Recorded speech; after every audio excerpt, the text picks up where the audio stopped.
Good afternoon, good morning, and good evening to all those around. We're just getting set up and getting connected.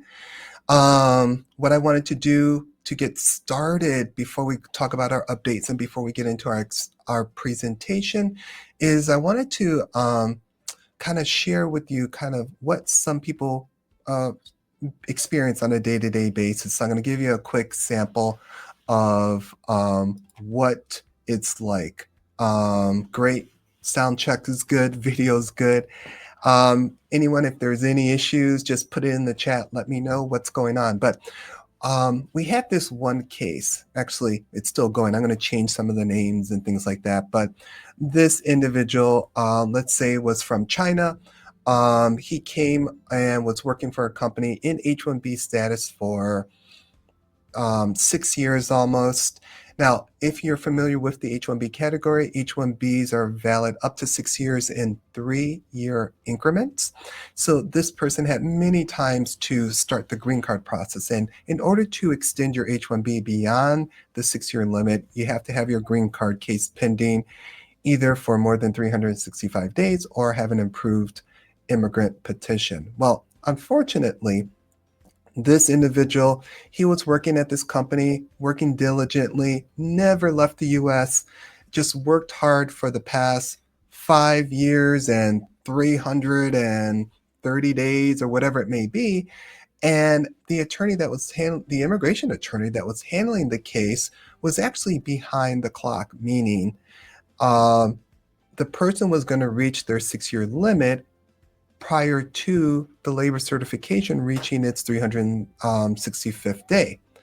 And there was nothing put in place. And unfortunately, this Chinese national, there was a new HR person that came in and fired this person, and they lost their job like 2 weeks or 3 weeks before the H-1B was about to expire. So what we did is we came in and looked at all the options. We looked at EB2, EB3 labor certification. We looked at O1 visas. We looked at some others. We initially went ahead and looked at the B1, B2. We said, oh, you can handle that. That didn't work out well because the rules changed. And we had to file what's called nunc pro tunc. That means, in a Latin term, as if filed as of the correct time, or as if filed timely, nunc pro tunc for all of you guys out there. But fortunately, we were able to jump back in, help them out. And I just want to suggest and let people know when they hear this story is you have to plan ahead.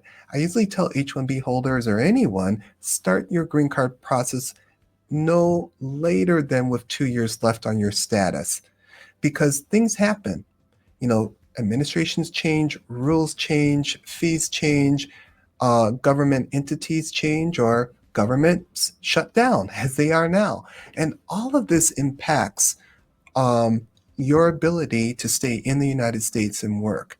And so since H-1Bs are so critical, and now they're going to be very scarce because of all the changes, it's so important that you always plan ahead. Now, in this case, we're fortunate. We're helping this person out, and he may have other options.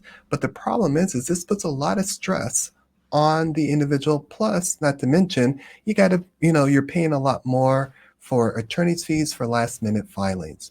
So it's always important as we get started today. This is just one example of why it's so key to plan ahead.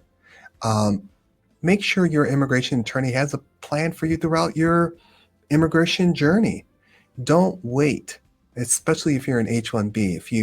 If you have been in H-1B status for 4 years and have not started the green card process, you need to find a new employer or figure something out. Figure out another way, whether it's EB2 national interest waiver or something else. It's so important that you not wait or procrastinate. When you're in H-1B status or any status, TN, L, E, time is of the essence, especially now as things on the immigration scene, the immigration environment, the immigration landscape is literally changing every week as we speak. It could just be a tariff spat between Canada and the US, and that could impact TN visas, E visas, and many others. So plan ahead. We'll talk a little bit about what you can do in this chaotic scene when we get to our presentation, but I just wanted to share this example with everyone as to how we here at Ray Law International are helping individuals with their immigration challenges and trying to help them avoid immigration pitfalls that right now is so easily that you can easily find yourself in. So that's one of the cases we're handling right now. I'm very proud that we're able to help this person out and that we're coming up with solutions. That person's not there yet. We haven't secured the green card for that person, but we're starting to put together a plan, look at options, and get them focused on what's important so that ultimately we can meet their goals and expectations to be here in the United States in some lawful capacity, whether through employment or some other category. All right. So next, before we get into our presentation, I want to go over the headlines. Folks, hold on. I'm going to go through these really quick. There are so many. We have a great presentation set for you that I'm about to dive into, ready to dive into, but I've got about 20 before we get to the presentation. Don't pull it up yet. Before we get to the presentation, I've got about at least 10 to 12 things we've got to go over as updates. If you have questions about these things, because this is impacting so many people, if you have questions, put them in the chat. Contact us at 888-401-1016 or the number on the screen. It is so important that you get competent, knowledgeable immigration representation. Don't just chase the cheap dollar without any support or backing that you're going to be taken care of. One other story before we jump into our headlines. Last month, someone reached out to us for a removal proceeding, and they said, oh, we've got another attorney. They went that way. You know what? A month later, they're calling us back and they're coming and saying, we want to meet with you guys again because that didn't work out. One of the greatest complaints with any attorney is communication. While we can't always communicate instantly, like instant messaging, we are going to communicate with you within 24 to 48 hours to make sure that your case is taken care of. We really take our job responsible. We take our role seriously, and we know that we're dealing with your future, and we want to make sure that not only do we meet your goal, that we exceed that, and that you share our contact information with others. So if people are looking for experienced immigration attorney and law firm that's really going to be serious and cares about their case, not just them paying money, please reach out to us. Introduce us to them. We're meeting with many people this week and corporations as well to help them navigate the current immigration environment. So let's get started with the updates. Just keep that on the screen as is. I'm going to grab some water. Now, the first thing, headline is U.S. lawmakers are proposing to remove the tax exemption for foreign workers under the OPT program. If you're not familiar with what OPT is, that's Occupational Practical Training. It's held by F1 students, so students who come here to study after they've finished their degree, whether that's an associate or program or degree or a 4-year degree, they get initially a 1-year work permit, and that's called OPT. And there is additional other work options such as CPT and STEM OPT. However, what the government or politicians are looking to do is to remove the tax exemption. Now remember, these are students who just finished their degree.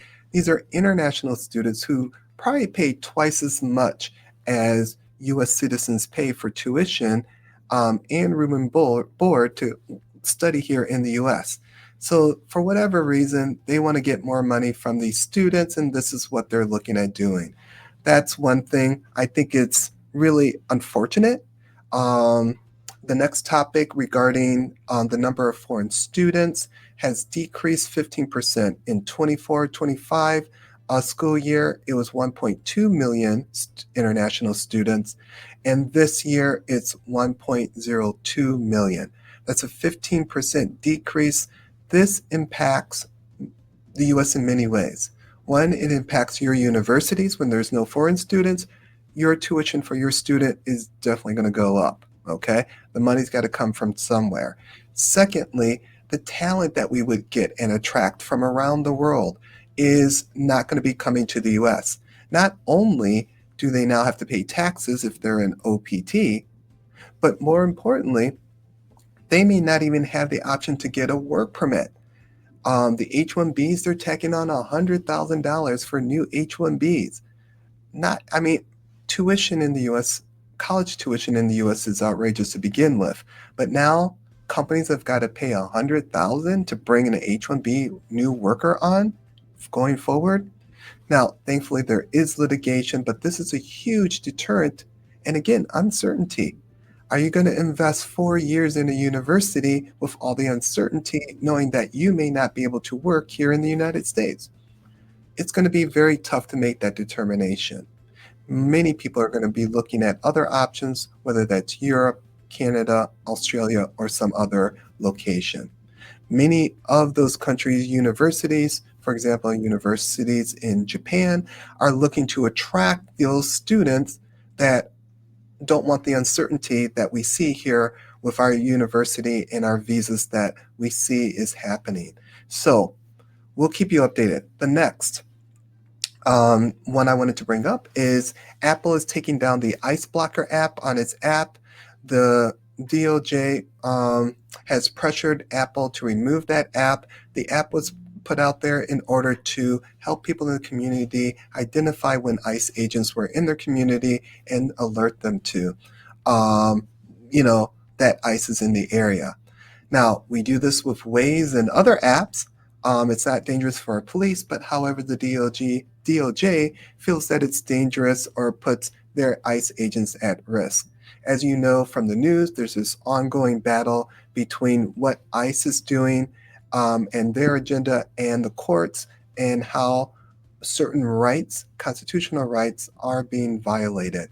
So as that struggle continues, unfortunately, Apple did take down that app, which was an excellent tool to help protect individuals, to alert individuals of when ICE agents were in the area. The next one is DACA holders. A lot of people were excited to hear that possibly DACA opportunities would reopen. Unfortunately, that is not the case just yet. The Fifth Circuit did make a decision, and now they remanded it down or sent it back down to the district court to implement what the Fifth Circuit had stated or implemented. Unfortunately, the Fifth Circuit said that, DACA holders, you can stay here, deferred status is okay. However, for whatever reason, they decided you don't get work authorization.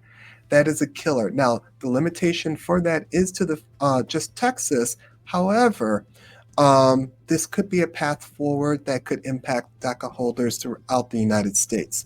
So we'll continue to monitor this. This is really big.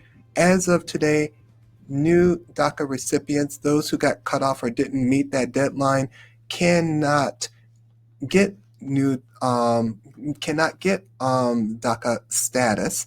However, you can file, but they're not, processing them. It'll just sit there until they have authorization to process those DACA holders, okay, or potential DACA holders. All right, let's continue on. ICE is partnering with Plantier to come up with a Big Brother immigration system to monitor all the foreign nationals in the United States. This is the Big Brother. Again, I just caution our viewers and our community out there that this is just the next step to monitor every U.S. citizen in the United States. There'll be more to come on this, but this is implemented already, and we can probably see more of this roll out. How this impacts people coming to the United States, I don't know. Do people want to come to the United States and be under the constant eye of Big Brother? It's going to be tough. What do you think? Put your comments in the below. What have you heard? Have you seen this being implemented in and around your community? The next one, the government is on an agenda to collect as much money or extort as much money from foreign nationals. The first one is $1,000 fee for individuals who apply to and obtain advanced parole. Those individuals who have parole and are coming back into the United States are being forced to pay $1,000 fee. So make sure you have additional monies in your account. Now, who does this apply to? For example, think of a DACA holder who gets approved for advanced parole for a one-time exit to come back in. And when that person re-enters in, CBP is going to require that they pay $1,000 before they enter the United States.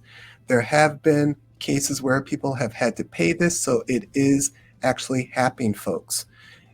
Have an extra $1,000 ready to go if you have advanced parole and you go out and come back in. Now, the reason why you want a great immigration attorney is because there's always exceptions.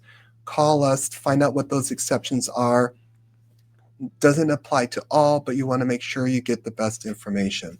The next fee, asylum seekers. All asylum seekers have to pay a $100 annual fee now, whether you're detained or you have affirmative asylum, you're outside of detention. You have to pay the $100 fee. Notices are going out daily, essentially. We received 20 or 30 of them this past week, and our clients have to pay those fees. Those are going to be due annually. When you get your notice, pay those within 30 days. You don't want to be in the situation where you find out you lose your application or gets denied, and now you're in a tougher position. You got to pay more attorney's fees and file all over again.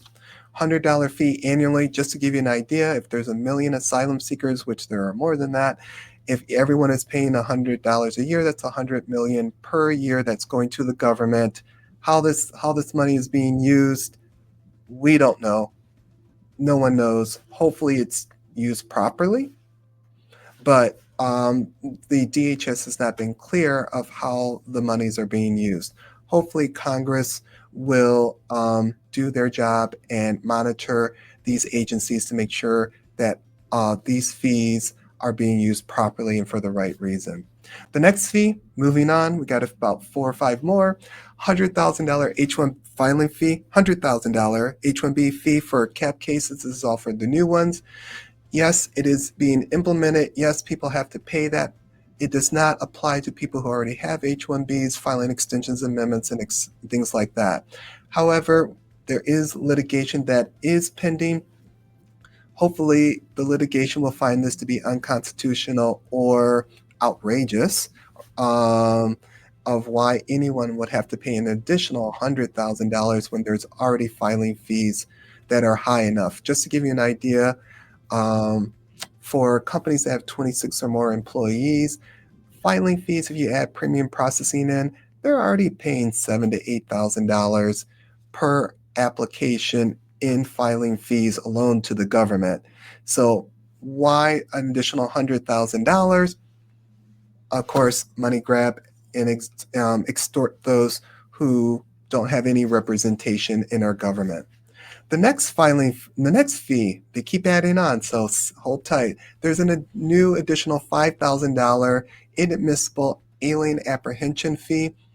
So if you try to enter the United States and you're inadmissible and they make that determination, you got to pay $5,000 before you can go to court or get any benefit. So again, more money is being dished out. There's a lot of twists and turns with removal proceedings right now. There's litigation. There's on again, off again situations depending on your situation. So $5,000. Not only do you need $1,000 for parolees, now you need $5,000 if you're thinking about trying to sneak into the United States. Excuse me, 3 more. Asylum pretermission.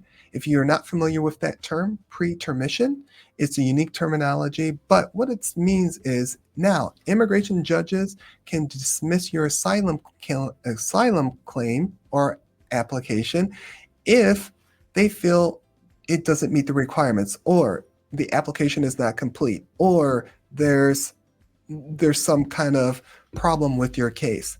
So a lot of people are not aware of this now with all these new immigration judges coming in and under the control of the Department of Justice. They're going to be utilizing pretermission just to get rid of all these cases because they feel for whatever reason. Now, will they provide written reasons for this? We'll see. Will these pretermission decisions be appealable to the BIA? We do not know yet, but that's the latest tool that they're implementing to get rid of the millions and hundreds and thousands of cases that are before both the USCIS on the affirmative asylum side and on the defensive side for their immigration judges. And this pretermission, I believe it's it's given to the USCIS officers who are adjudicating at the interview. So for those of you out there who think it's not necessary to have an immigration attorney, just listen to this list. It's crazy. Even for us attorneys, we're doing a master class every week just to stay up with all the changes going on. Two more, and then we're going to jump into our discussion. TPS. If you have TPS or you know someone who's on TPS, make sure you know when your expiration date and make sure whatever you plan to do, it's already in process. Do not wait to the last minute in order to take action before your TPS expires. Right now for Venezuela is in the crosshairs. Make sure you know what you're doing and make sure you have an active case. If an attorney or someone files something for you, make sure you have something in writing in hand so that you can show immigration when they come to question you about your status here in the United States. Additionally, next year in 2026, we're going to see other TPS authorizations expire. Just a side note, our heart goes out to those in Jamaica and those in Cuba who are facing the current hurricane. This is what TPS is for. Not only do these countries need aid, but a wealthy country like the US, we can help others out. Obviously, we need to help our own people first by opening up the government and doing what's right for our own people, but we have additional resources to help other people in disaster situations. This is why people have TPS in the first place. There's something drastically going wrong in their country, whether it's a hurricane, political unrest, or something more. This is what TPS is for. We need to be a nation that still helps and cares about people. Of course, yes, we need to care about our people first as well, but we also need to care about other people in the community and around the world. We have the resources to do it. And finally, the last topic before we jump in is DHS is still asserting mandatory detention. So if they detain you and you're a foreign national and they feel that you have some immigration violation, then they are going to argue to keep you in detention while you go through the immigration process. Obviously, this is going to be more expensive to the taxpayers because you have to keep them in detention. That's costly. It's also, there's a lot of issues with these detention centers and the care that people are getting, people who are dying in these facilities. There's no checks and balances right now, and this is probably not the best situation. It's more important with all the monitoring options they have, whether that's Tether or this new ICE monitoring through Plantier. There's many ways to monitor people outside of detention. These are not hardened criminals. They don't have criminal backgrounds, but they are being detained. And the cost to get people out of detention is another burden on foreign nationals, in addition to the many fees that we just talked about. All right, guys. That is a quick update, and I do mean quick. There's a lot more going on in the immigration realm that we're facing and many, many challenges. Please reach out to a seasoned immigration attorney to help guide you, your company, your family. It matters. Now's the time to invest. not when they're deported and barred for, 3 or 10 years or have a permanent bar. It's too late at that point. You need a plan now. Reach out to Ray Law International or another trusted immigration attorney that's going to take care of you, your family, and also your business. All right, let's jump in. Go ahead and pull that slide up. Let's get started with our topic today. Okay, again, everybody, this is a time for you to put your questions in the chat. If you have an immigration question, put it in the chat. We'll try to address that. That's a little bit more important than my presentation, even though we got a lot of great information for you today. We're here to kind of reach out to you during this time. Oftentimes we're crazy busy with everything that's going on. It's all good. We're excited that we can help out. We can help so many people, but now it's the time we set to help the community. So feel free to put your questions in the chat wherever you're listening from. Additionally, wherever you're from, let us know where you're listening to us from, whether that's Asia, Europe, whatever state you're in. Let us know. We would love to hear from you and to know the reach that we're getting out there. Okay. All right. So let's get started. All right. Pull that up. Excellent. So for those who are just joining, hello and welcome to today's episode of Opportunity on the Move here on the Ray Law International channel, where we dive into the shifting currents and find the hidden openings in times of change. I'm your host, Anthony Ray. Today we're tackling the topic Immigration Chaos 2025. But more importantly, how can we turn this uncertainty into the biggest opportunity for your business and for you? Because yes, we're in a turbulent times when it comes to immigration. Policies are changing rapidly, and I do mean rapidly. The environment feels chaotic. It is chaotic. It just doesn't feel that way. But chaos and change also means potential. And I want to help you not just survive, but thrive. So what are we going to cover today over our time together? First, we're going to talk about the current state of immigration in the U.S. in 2025, what's changed, and what's uncertain. Second, why this turmoil actually creates opportunity for immigrants, for business people, for professionals, and for communities. Next, we're going to talk about concrete strategies you can deploy to seize those opportunities. And finally, we're going to show you how to move forward with intentionality. Let's jump in. All right. So there's a lot going on. Here are the major shifts that we see. Perfect. That's great. So what's happening right now? In January 2025, the administrative signed an executive order that's 14159 titled Protecting the American People Against Invasion, which revokes earlier, more liberal immigration guidance and pushes for aggressive enforcement, which we've seen, of removal for those unlawfully present in the U.S.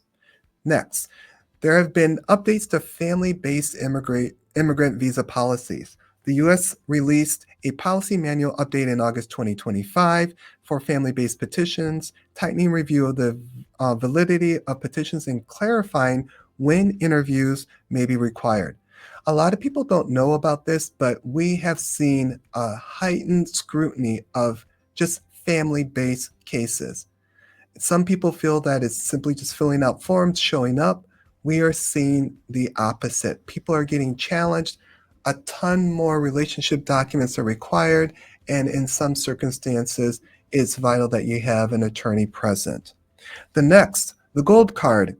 It's not dead yet, guys. The Gold Card visa program was announced in September 2025, which offers an expedited immigrant visa program pathway for those who make large financial gifts to the United States government. We'll see how that's going, whether it's 1 million or 5 million. My thought process is, you have that kind of money, why do you want to live in the United States? You can live wherever you want. I would probably be on a yacht myself.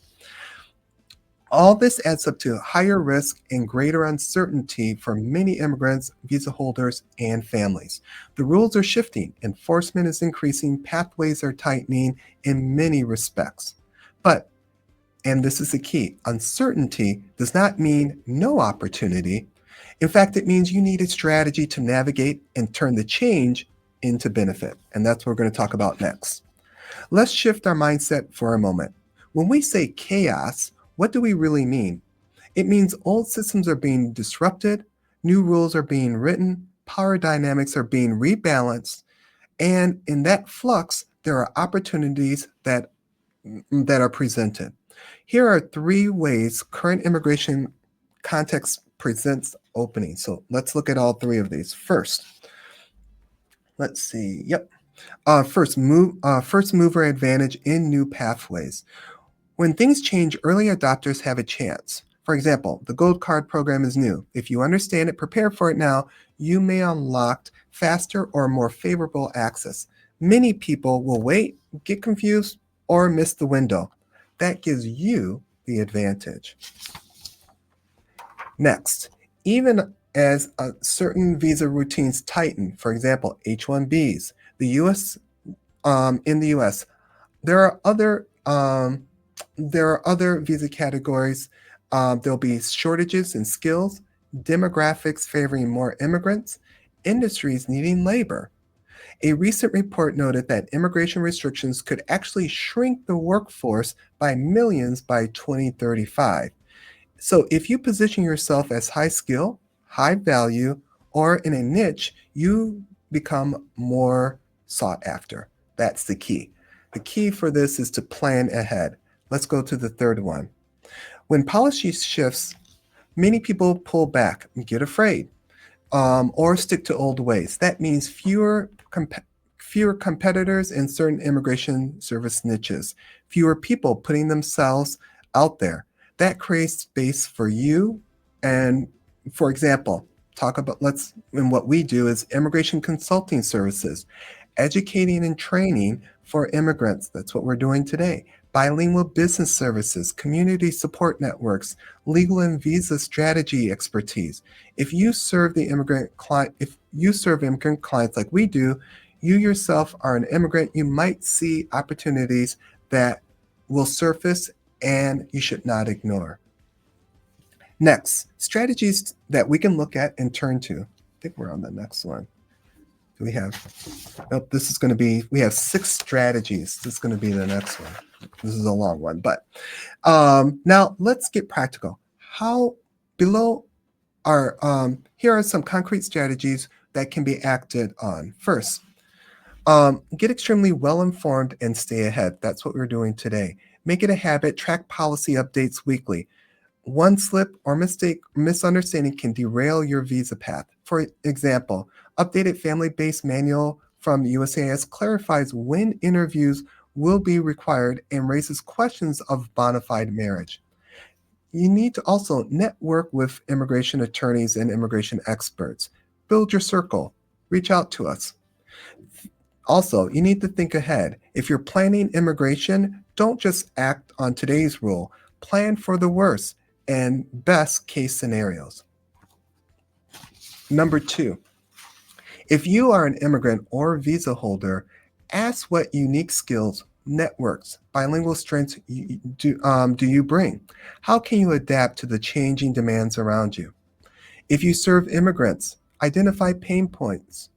For example, legal help, translation services, community orientation, business startup support, and support for immigrant entrepreneurs.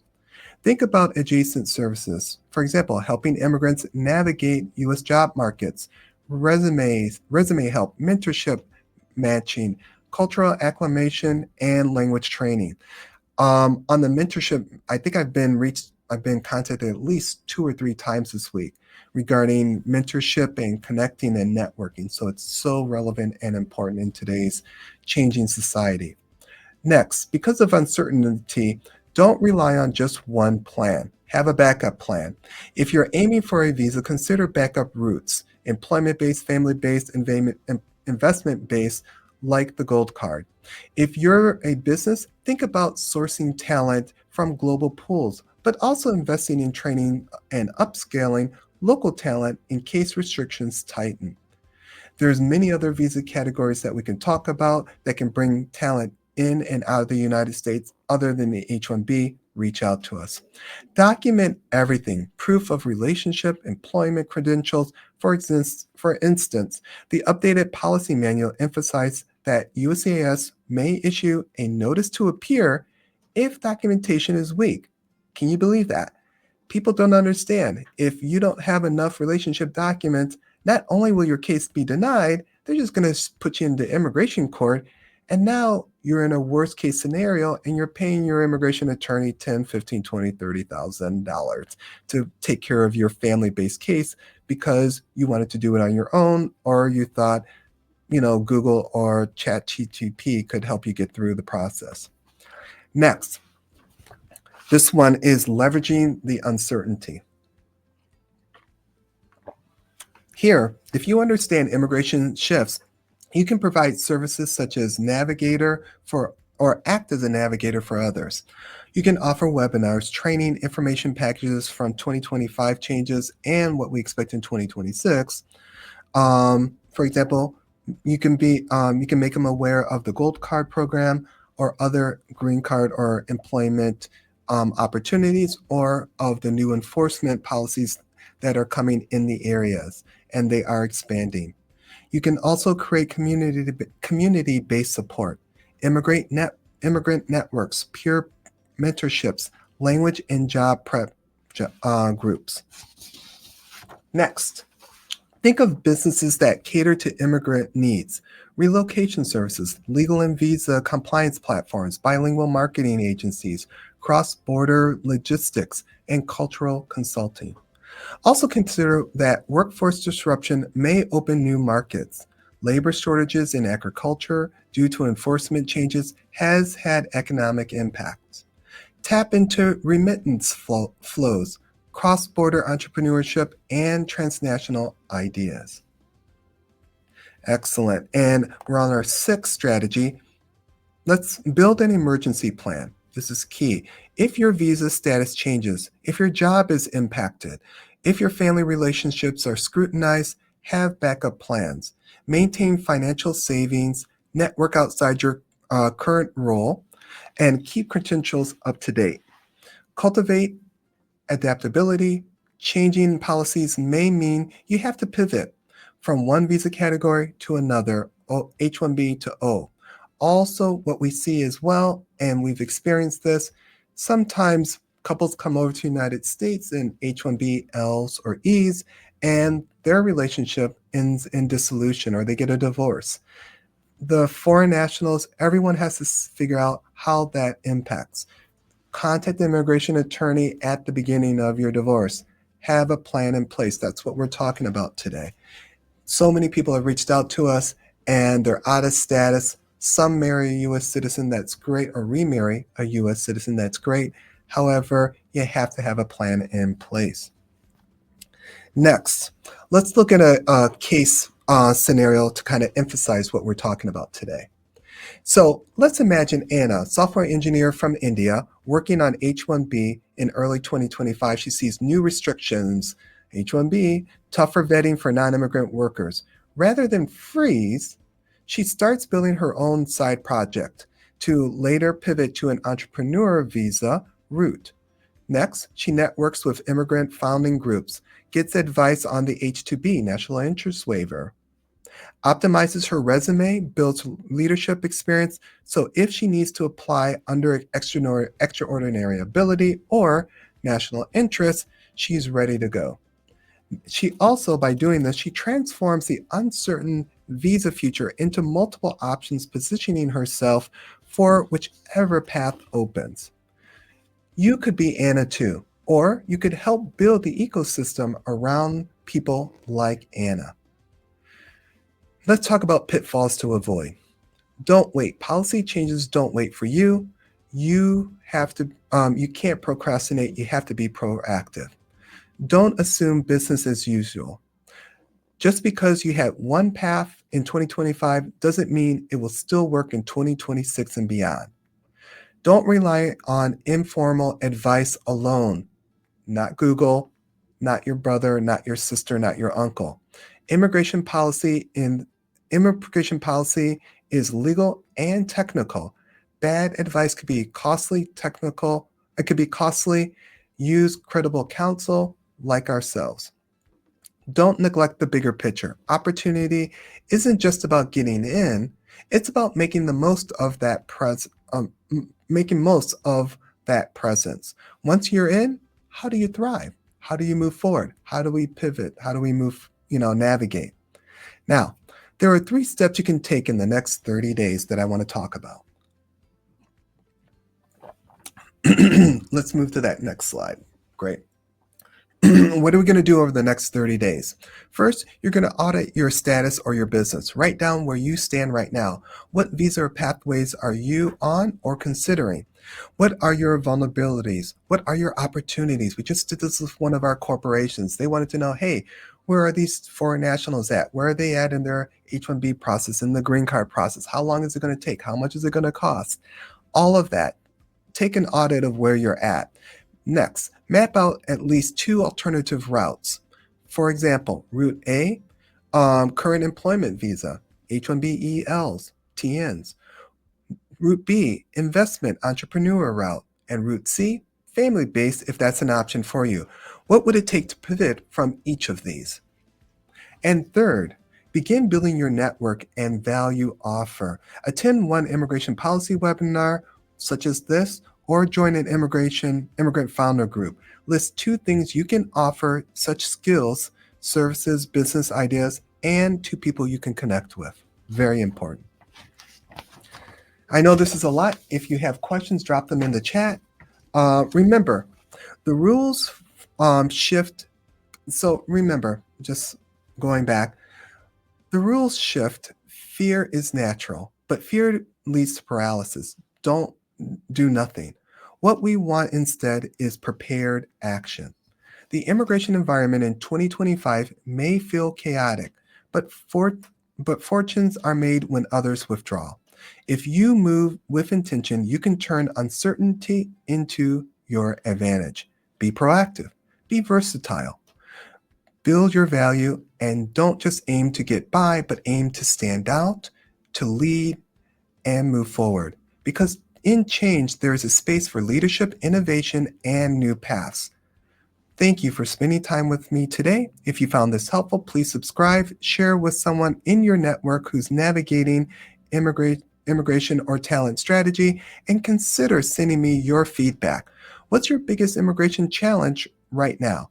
I'd love to hear from you, maybe address it in the future video or episode.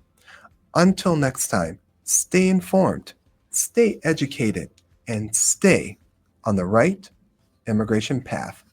Thank you for joining us. We'll see you next month. Feel free to reach out to us anytime. Our number is 888-401-1016. Again, my name is Anthony Ray, immigration attorney here at Ray Law International. Bye for now.